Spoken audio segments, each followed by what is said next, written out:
Hey everyone, it's Amanda. I just wanted to show you how easy it is to flip out your cakes in our non-stick mini fluted pans. So here we go.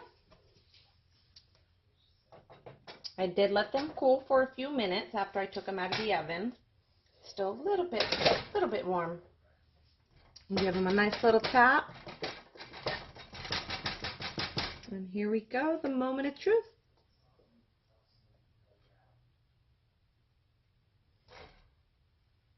And there they are. They're so pretty.